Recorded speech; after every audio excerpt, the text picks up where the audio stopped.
By, നമുക്ക് അടിച്ചു പൊളിക്കണ്ടേ Jani?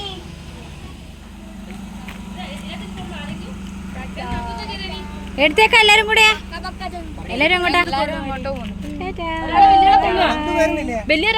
Hello guys, എല്ലാവർക്കും നന്ദൂസ് വ്ളോഗിലേക്ക് സ്വാഗതം. അപ്പോൾ ഡിസംബർ 14, 15 എക്സ്റ്ററേഴ്സ് 9 മദ്രാസിൻ്റെ ഓൾ ഇന്ത്യ ഗെറ്റ് ടുഗദർ വെച്ചിട്ടുണ്ടായിരുന്നു. കാഞ്ഞങ്ങാട് ബേക്കൽ ക്ലബ്ബിൽ വെച്ചിട്ടാണ് പരിപാടി ഉണ്ടായിരുന്നത്. അപ്പോൾ നമ്മൾ നേരെ 14-ാം തീയതി രാവിലെ സീമേച്ചിൻ്റെ അടുത്ത് പോയി, അതായത് ചെറുവത്തൂർ പോയി. അവിടെ അവർ സന്ദീപേട്ടൻ പിക്ക് ചെയ്യാൻ വേണ്ടിയിട്ട് വന്നിട്ടുണ്ടായിരുന്നു. അപ്പോൾ നമ്മളെയും കൂട്ടി അങ്ങോട്ടേക്ക് പോകുന്ന കാഴ്ചയാണ്. രാവിലെ എത്തിയാ?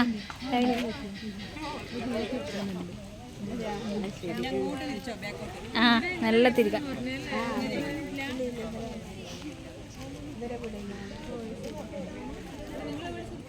ബേക്കൽ ക്ലബ്ബിൻ്റെ അടുത്ത് തന്നെ മാക്കിൽ ഹൗസ് എന്ന് പറഞ്ഞിട്ടൊരു ഗസ്റ്റ് റൂം ഉണ്ടായിരുന്നു. അവിടെ വെച്ചിട്ടാണ് നമ്മൾ ഡ്രസ്സൊക്കെ ചേഞ്ച് ചെയ്തിരുന്നത്. അവിടെ നിന്ന് നമ്മൾ ഉച്ചക്ക് ഫുഡ് കഴിക്കാൻ വേണ്ടി അങ്ങോട്ട് പോയി. എന്നിട്ട് നേരെ തിരിച്ച് വന്ന് റെഡിയായി. നമ്മുടെ തിരുവാതിര ഉണ്ടായിരുന്നു, വൈകുന്നേരം 7 മണിക്കാണ് തിരുവാതിര.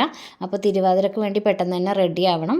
നമ്മൾ തിരിച്ച് അങ്ങോട്ട് പോയി തിരുവാതിരക്ക് വേണ്ടി റെഡി ആയിട്ട് പിന്നെ ആദ്യം ഇങ്ങോട്ട് വന്നു. അതിന് മുന്നോടിയായിട്ട് ഒരു ഘോഷയാത്ര ഉണ്ടായിരുന്നു. അപ്പോൾ ഘോഷയാത്ര തുടങ്ങുന്നത് ഏകദേശം 4:30-5 മണിയാകുമ്പോൾ തുടങ്ങും. അപ്പോൾ എല്ലാ അറേഞ്ച്മെൻറ്റും കഴിഞ്ഞിട്ടുണ്ടായിരുന്നു. നല്ല സൂപ്പറാക്കി വെച്ചിട്ടുണ്ടായിരുന്നു.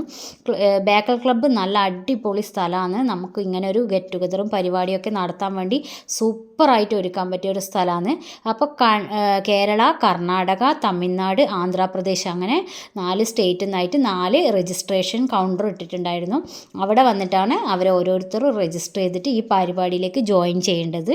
നമ്മൾ 1 വർഷം മുന്നേ ഒരുക്കിക്കൂട്ടിയ പരിപാടിയാണിത്. അപ്പോൾ അതിനുവേണ്ടി നമ്മൾ എല്ലാ അറേഞ്ച്മെൻറ്റും ചെയ്തിട്ടുണ്ടായിരുന്നു. നമുക്ക് ഡ്രസ് കോഡ് ഉണ്ടായിരുന്നു. കണ്ണൂർ, കാസർഗോഡാണ് ഈ പരിപാടി സംഘടിപ്പിച്ചിട്ടുണ്ടായിരുന്നത്. അപ്പോൾ നമ്മളെല്ലാവരും തിരുവാതിരയുടെ ഡ്രസ്സും അതേ ബ്ലൗസ് തന്നെ എല്ലാവർക്കും ലേഡീസിന്, അതായത് കണ്ണൂർ കാസർഗോഡിലുള്ളവർക്ക്, പിന്നെ അതിനുവേണ്ടി ഒരു സാരിയും നമ്മളെല്ലാവർക്കും എടുത്തിട്ടുണ്ടായിരുന്നു. അങ്ങനെ നമ്മൾ കുറേ ദിവസങ്ങൾ കൊണ്ട് ഒരുക്കിക്കൂട്ടിയ പരിപാടിയാണ്. അത് നല്ല അടിപൊളിയായി ഗംഭീരമായിട്ട് നടന്നിട്ടുണ്ടായിരുന്നു. അപ്പോൾ എല്ലാവർക്കും ഭയങ്കര സന്തോഷമായി. കുട്ടികളൊക്കെ നല്ല എൻജോയ് ചെയ്തു പരിപാടി. നമ്മളെ പോലെ തന്നെ ജെൻസിനും, കണ്ണൂർ കാസർഗോഡ് ജെൻസിനും അതേ സെയിം ഡ്രസ് കോഡ് തന്നെയായിരുന്നു.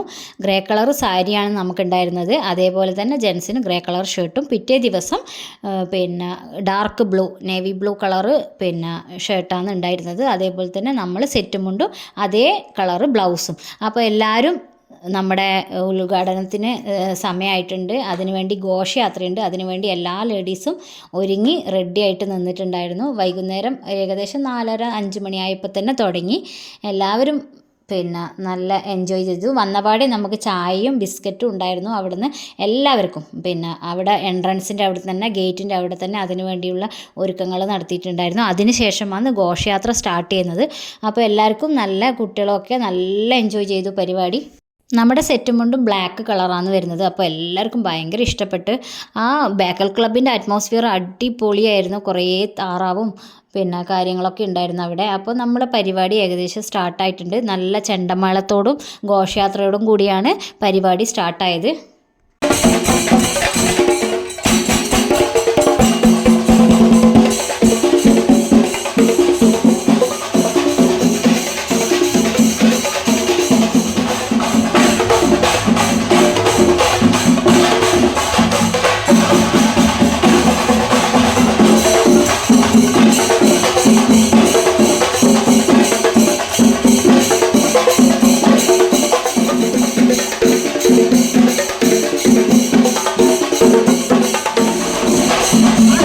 നമ്മുടെ പരിപാടിയുടെ മുഖ്യ അതിഥി മുൻ മേജർ ജനറൽ KP സിംഗ് സാബും വൈഫും ആയിരുന്നു.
जन्म हुआ था एक्चुअली 1704 में, 1704 में।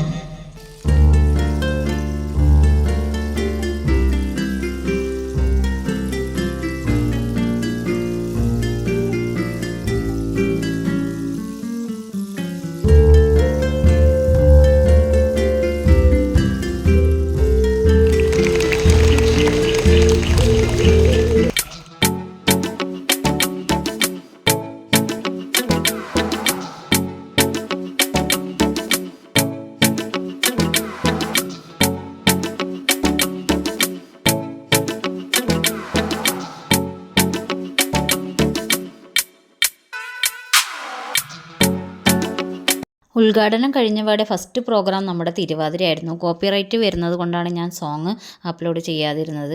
അപ്പോൾ ഫസ്റ്റ് തിരുവാതിര കഴിഞ്ഞപാടെ അതിൻ്റെ പ്രൈസ് അപ്പോൾ തന്നെ സ്റ്റേജിൽ കൊടുത്തിട്ടുണ്ടായിരുന്നു. അതിനുശേഷം നൃത്തശില്പമായിരുന്നു.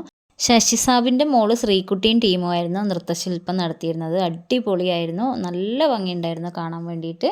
പിന്നെ പാട്ട് എല്ലാത്തിൻ്റെയും പാട്ടിടുമ്പോൾ ക്ലെയിം വരുന്നത് കൊണ്ടാണ് ഞാൻ പാട്ടിടാത്തത്. നല്ല അടിപൊളി എൻജോയ് ചെയ്യാൻ പറ്റിയ പരിപാടിയായിരുന്നു അത്.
कुचिपुड़ी कई चीजें इसमें था। 1 महीने से लो हमारे लिए प्रैक्टिस किया, ज्यादा कुछ पैसा नहीं लिया, बहुत कंसेशन में हमको कर दिया। Thank you thank you thank you thank you team, congratulations once again. നൃത്തശില്പം കഴിഞ്ഞപാടെ അപ്പോൾ തന്നെ അതിൻ്റെ പ്രൈസ് നൽകിയിട്ടുണ്ടായിരുന്നു. അതിനുശേഷം പിന്നെ ഉണ്ടായിരുന്നത് കൈകൊട്ടി കളിയായിരുന്നു. കൈകൊട്ടി കളി സംഘടിപ്പിച്ചിരിക്കുന്നത് ചെറുവത്തൂരുള്ള വിജിൻ, ഇപ്പോൾ സർവീസിലിരിക്കുന്ന വിജിൻ്റെ വൈഫ് അനിഴയും ടീമുമായിരുന്നു. അടിപൊളിയായിരുന്നു കൈകൊട്ടിക്കളി. എന്ത് രസമാണ്, ഭംഗിയായിട്ട് അവർ നല്ല സ്റ്റേജ് നിറഞ്ഞാടിയിട്ടുണ്ടായിരുന്നു.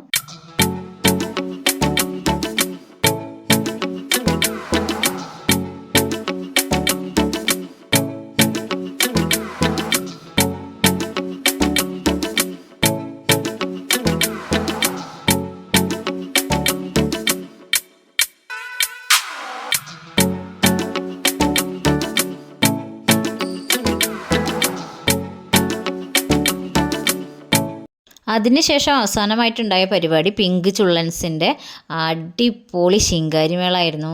സൂപ്പറായിട്ടുണ്ടായിരുന്നു. എത്ര സമയം അവർ ഓരോ താളത്തിനനുസരിച്ച് കൊട്ടിയിട്ട് നമ്മൾ ഡാൻസ് നിർത്തിയിട്ടേ ഇല്ല. അത്രയും എൻജോയ് ചെയ്തൊരു പരിപാടിയായിരുന്നു പിങ്ക് ചുള്ളൻസിൻ്റെ. അവർ തന്നെയായിരുന്നു ഫസ്റ്റ് ഘോഷയാത്രക്കും പിന്നെ ചെണ്ടമേളം നടത്തിയിട്ടുണ്ടായിരുന്നത്. എന്തായാലും എല്ലാം നല്ല സൂപ്പറായിരുന്നു. പരിപാടി അതിഗംഭീരമായിരുന്നു. എന്തായാലും ഇങ്ങനൊരു പരിപാടി സംഘടിപ്പിച്ച എല്ലാവർക്കും ഭയങ്കര എന്താ പറയണ്ടേ, അവരെ അനുമോദിച്ചാലും മതിയാവില്ല. അത്രയും നല്ല പരിപാടിയായിരുന്നു ഇത്. പരിപാടിയിൽ പങ്കെടുക്കാൻ കഴിയാത്തവർക്ക്, അതായത് പരിപാടി പങ്കെടുക്കാൻ ചാൻസ് കിട്ടിയിട്ടും അറ്റൻഡ് ചെയ്യാൻ പറ്റാത്തവർക്ക് ഭയങ്കര മിസ്സിങ് ആയിരിക്കും ഈ പരിപാടി. അത്രയും നല്ല ഗംഭീര പരിപാടി. ഞാൻ ഇതുവരെ ഇങ്ങനൊരു പരിപാടി അറ്റൻഡ് ചെയ്തിട്ടേ ഇല്ല. നല്ല സൂപ്പർ പരിപാടിയായിരുന്നു.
നമ്മൾ മലയാളികളെക്കാണെങ്കിൽ കൂടുതൽ എൻജോയ് ചെയ്തത് തമിഴ്നാട്, കർണാടക, ഹൈദരാബാദിൽ നിന്നൊക്കെ വന്ന ടീംസായിരുന്നു. അവർ നല്ലപോലെ എൻജോയ് ചെയ്തു.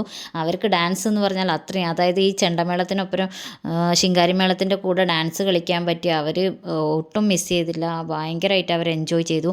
അതിലിടക്ക് കുറച്ച് പേരൊക്കെ ഫുഡ് കഴിക്കാൻ പോയിട്ടുണ്ടായിരുന്നു. ഫുഡ് അപ്പോഴേ സെർവ് ചെയ്യുന്നുണ്ടായിരുന്നു. എന്താ വെച്ചാൽ പിന്നെ ലേറ്റ് ആയാൽ അവർക്ക് ഹോട്ടൽസൊക്കെ കുറച്ച് ദൂരെയുള്ള ഹോട്ടൽസിലേക്കൊക്കെ പോകാൻ വേണ്ടി വണ്ടി തയ്യാറായി നിൽക്കുന്നുണ്ടായിരുന്നു. അപ്പോൾ ഫുഡ് കഴിച്ചിട്ട് ഹോട്ടലിൽ പോയി കിടന്നുറങ്ങി പിറ്റേന്ന് രാവിലെ 7 മണിക്ക് ബ്രേക്ക്ഫാസ്റ്റ് കഴിക്കാൻ വേണ്ടി പിന്നെയും തിരിച്ച് വരേണ്ടതാണ്. നാളെയും പരിപാടിയുണ്ട്. അപ്പോൾ എല്ലാവരും ഫുഡ് കഴിച്ച് കഴിയുന്നതിനനുസരിച്ച് ഓരോരുത്തരെ ഹോട്ടലിലേക്ക് കൊണ്ടുവിടുന്നുണ്ടായിരുന്നു. അതിന് വേണ്ടി തന്നെ ഒരു 5-6 ട്രാവലർ അവിടെ ഉണ്ടായിരുന്നു, അവരെ കൊണ്ടുവിടാനും ഇതാക്കാനും വേണ്ടിയിട്ട്. പിന്നെ നമ്മുടെ എല്ലാവരുടെയും കാറും അതിന് വേണ്ടി യൂസ് ചെയ്തിരുന്നു. ഇവിടെയുള്ള ഇവർ ശരിക്കും പറഞ്ഞാൽ ഒരു 10-15 ആൾക്കാർ അവർ ഭയങ്കരമായിട്ട് കഷ്ടപ്പെട്ട് പിന്നെ അവരൊരു ഫുഡിൻ്റെ ടേസ്റ്റ് പോലും അവർക്ക് അറിയാൻ പറ്റിയിട്ടില്ല. നമ്മളൊക്കെ പിന്നെയും ലാസ്റ്റ് ടൈം ആയപ്പോൾ പോയി ഫുഡ് കഴിച്ച്.